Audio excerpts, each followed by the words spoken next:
Fala pessoal, tudo bem? A gente vai trazer uma novidade muito especial para vocês, que a gente está muito feliz, que é o primeiro fundo de investimento da Mercúrios. A Mercúrios finalmente, depois de muitos anos tentando, trabalhando, a gente tem o nosso fundo de investimento. Então quem quer investir na Mercúrios, quem quer investir nas estratégias da Mercúrios, consegue terceirizar a parte do seu capital para a gente investir por vocês. A gente acha que esse próximo ano pode ser o ano das baleias. Então, essa é a nossa quinta e última previsão. Lembrando para vocês, todas elas estão nesse relatório que foi liberado aí na descrição, mas que fala sobre macro, sobre acumulação de capital e sobre algumas perspectivas de movimentação de preço. E aí, Nicole, eu queria que você explicasse um pouco, então, para o pessoal do que é esse tal de ano das baleias que a gente colocou aqui, né? Tá, tudo começa com a perspectiva que a gente tem de que o ecossistema de cripto como um todo, ele sempre viveu em bonança, né? Então, sempre, desde a concepção do Bitcoin, que, né, começou ali depois da crise de 2008, a partir dali, a gente viu muita expansão de crédito, juros muito baixos, né? Uma liquidez que não faltava e tudo tinha como? Tudo tinha dinheiro para fazer o projeto, tudo tinha um VC apoiando ou alguma coisa acontecendo ali, a galera procurando esse tipo de coisa, né, esse tipo de alternativa, e tudo mudou agora, né? Então, toda essa perspectiva que a gente tinha antes, isso tudo foi invertido. Então, hoje a gente vê uma redução, né, da liquidez na economia, ao mesmo tempo que o governo dos Estados Unidos está aumentando juros, por consequência, os outros governos também têm que aumentar juros, né? Porque se o governo dos Estados Unidos quer controlar a inflação e eles falam que está tudo bem uma taxa de juros real maior, então por consequência, tudo vai ter que aumentar, né? Todos os países vão ter que reduzir a liquidez. E no meio de tudo isso, as coisas não ficam tão fáceis assim. Não vai ser tão comum mais a gente ver um projeto que não tem fundamento nenhum, que foi criado porque alguém gosta de um cachorrinho, e aquilo explodir drasticamente, porque não vai mais ter essa perspectiva de dinheiro fácil. Dinheiro hoje não é mais fácil, juros está caro, né? É muito mais caro você investir em alguma coisa hoje do que era 2 anos atrás, porque o seu dinheiro hoje custa menos. Então, aliás, custa mais, né? E pensando nisso, a gente vê que só os projetos que realmente têm alguma coisa a ser construída, algum fundamento, que vão crescer, que vão conseguir se sustentar nesse tipo de mercado que cripto, como um todo, nunca viu. A gente nunca viu cripto num momento de mercado macroeconômico que falta liquidez, que não tem dinheiro à toa, né? Não, perfeito, Nick. E a gente foi do 880, né? Isso é bem legal de falar, porque, pô, a gente pegou o ciclo ali de 2020, 2021, e que tinha muita expansão monetária, né? Dinheiro disponível na economia, e agora a gente está num ciclo inverso. E só que a gente teve tanto a maior expansão monetária da história, agora a gente está tendo a maior contração monetária da história, né? Que basicamente tirar dinheiro da economia. Exato. Em um ano, contração monetária, essa foi a maior da história. Entendeu? Então a gente foi do 880, do otimismo generalizado para o pessimismo generalizado. Agora, nada é bom.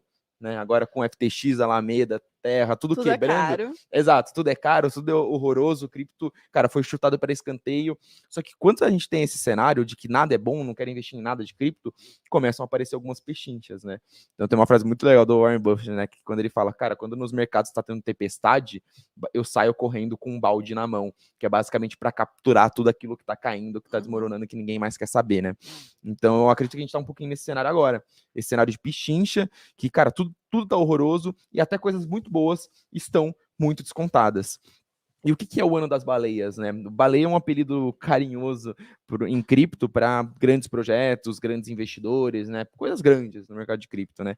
E olhando para a gente está pensando na baleia aqui sobre duas vertentes, né? A vertente do investidor e a vertente do projeto e a vertente dos protocolos. O protocolo baleia, o projeto baleia, a empresa baleia, basicamente, que a gente pensou para construir essa tese, foi a empresa que ela é líder ali naquele mercado, né? Que Ela já é grande hoje. Exato, e foi justamente o que você falou, não talvez em tamanho, mas em infraestrutura, fundamentos e tudo mais. Aquele cara que ele já é muito bem estruturado. E por que é o ano da baleia? Porque a gente está no pessimismo generalizado. Algum momento as pessoas vão começar a ficar um pouquinho otimistas. E pelo menos eu vejo que no momento que elas começarem a ficar um pouquinho otimista, elas vão começar a colocar dinheiro em cripto.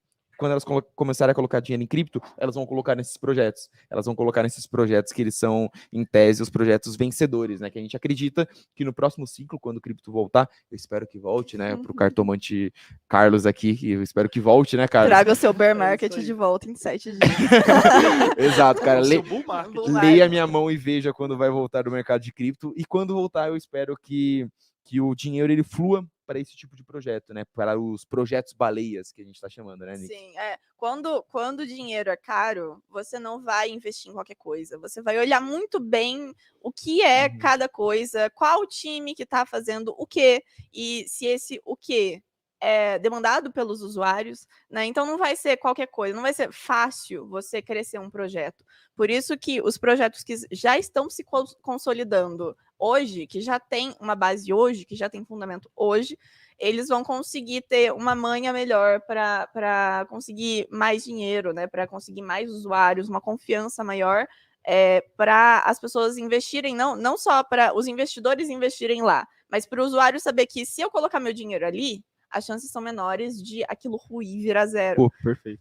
Então, esse é o ano das baleias, né? Tudo que é grande provavelmente pode ficar maior. Exato, não, perfeito. E você falou isso, eu lembrei de uma parada muito legal. 2020, que foi o ano da crise do Covid, né? Eu tava trabalhando no comecinho do ano ainda no mercado de ações, né? E aí eu tinha o gestor lá da gestora que eu trabalhava, né? Que é um cara muito fera, eu tive uma conversa com ele logo depois que foi aquela semana do crash generalizado, assim, da bolsa, né? E aí eu fui falar com ele, eu falei, cara, você deve estar comprando um monte de empresas, deve estar comprando um monte de ação, né? Tipo, o seu portfólio que antes era de 10 posições, agora deve estar com 20, porque tá tudo caindo 50%, você deve estar comprando tudo. Ele falou, cara, não, meu portfólio ele reduziu. Eu investi em mais empresas antes do crash, agora eu invisto em menos. Aí eu falei, pô, isso é contraintuitivo, se tá tudo barato, você tem que comprar tudo. Ele falou, não, cara, vamos lá, tem uma posição no meu portfólio que tem uma alocação pequena. Por quê? Porque a simetria de risco-retorno dela não é tão boa, assim, sabe? Ela é um pouquinho mais arriscada, mas ela tem uma capacidade grande de retorno, entendeu? E eu investia nela porque, pô, por essa capacidade de retorno, tô assumindo tomar esse risco.